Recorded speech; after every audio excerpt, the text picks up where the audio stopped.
好，我是天慧和丽娜。我想先请大家闭上眼睛，现在请回想你上次跟你父母沟通的场景。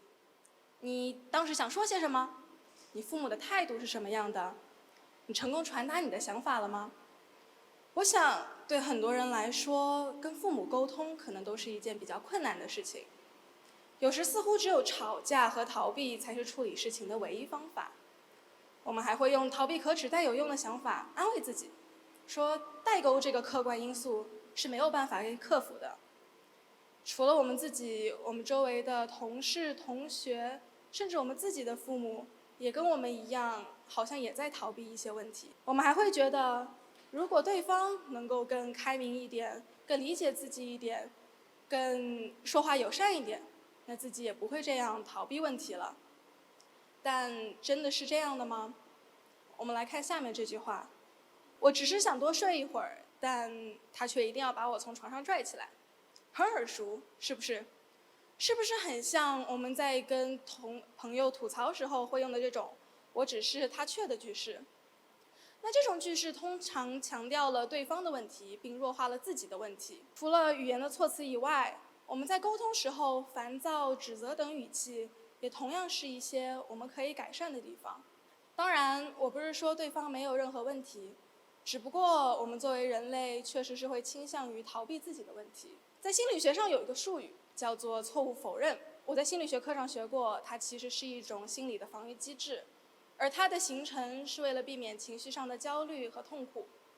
同时，从文化特点的角度上来看，我们作为中国人，我们的文化强调忍耐、顺从等特点，我们也会更倾向于去维护表面关系的和谐性。有时我们宁愿会支持一个自己其实不认同的观点，也不愿意和对方表面上闹僵。那常态并不代表它就是对的，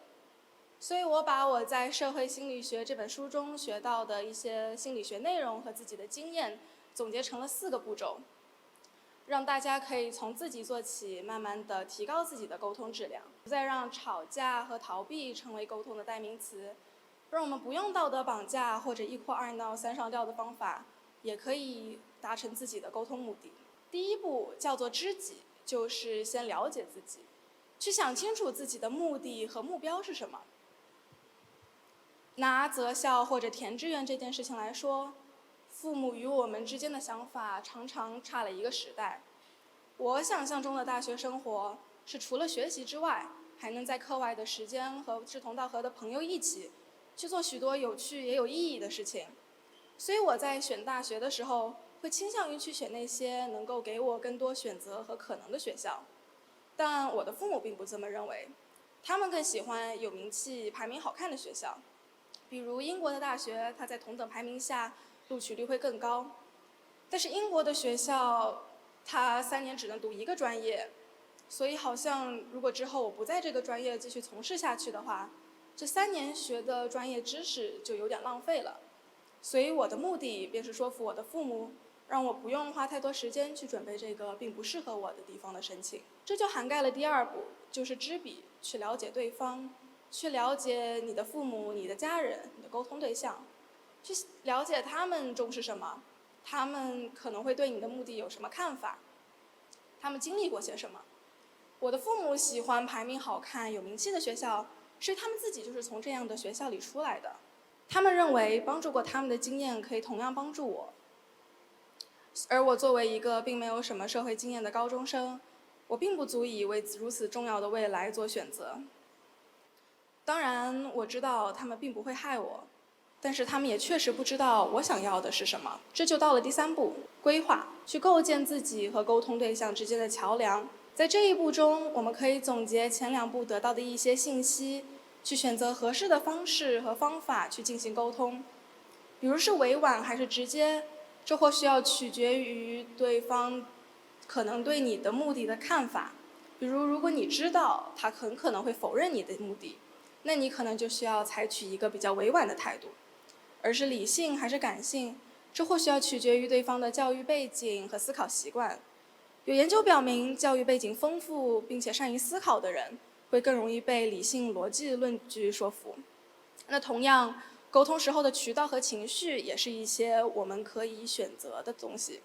如果你想表达的是一个比较专业的一个信息内容，那你可能就需要采取文字的渠道，用更加专业的信息源去加强自己的说服效果。同时，提前设想好沟通时候的情绪，也可以避免自己因为习惯而在沟通时候突然音量增高、语气加快，导致对方的抵抗心理。那还是择校这件事情上，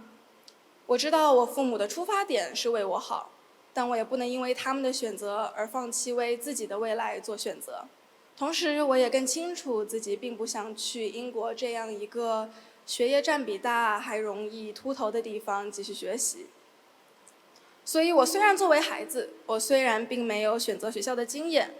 但是我也不必因为这样而害怕沟通和表达，因为我更清楚自己想要的是什么。根据这件事情的具体特点，我选择了委婉的态度、理性的论据和面对面的沟通方法。所以当我父母再次跟我提起择校这个话题的时候，我便把我规划好的理由和论据清晰地表达了出来。虽然反反复复地讨论很久，但最终我确实是达成了我的目的。当然，刚才说了这么多，其实没有第4步，一切就都打水漂了。那第4步也是最重要的，就是去行动。行动起来其实没有那么多讲究，你可以选择一个合适的时机，等对方心情好的时候，利用好心情效应去说；也可以择日不如撞日，在任何你认为合适的时候，清晰地把你的想法表达出来。重要的是不再继续逃避。如果你还是像原来那样，继续错误否认，继续把自己的问题归在别人身上，那一切都不会改变。我希望从今天之后，你可以从自己做起，先迈出自己的第1步，去知己，先了解自己；再迈出第2步，去知彼，去了解你的家人、你的父母；再是第3步，去规划，去选择合适的方式和方法；最后也是最重要的第4步，一定要去行动。当然，今天讲的以上所有的方法都是仅限于正常的家庭关系，而如果你的家庭关系或者亲密关系中涉及暴力、酗酒、毒品等非常情况，还是请你立刻联系第3方机构的帮助。未成年人也请你立刻联系你认识、你信任的成年人的帮助。无论多少的规划和方法，只有行动才能真正的改善沟通。我们不应该继续用代沟去解释问题，逃避也并不有用。我们也不用因为自己年龄小、经验不足而害怕沟通和表达。我们应该做的是从今天开始，就用自己的努力去改善和对家人的沟通。那么试想一下，如果全世界的人都能跟自己家人沟通，都能把自己的想法传达给自己的家人，那么这个世界上该多出多少个避风港啊！谢谢大家。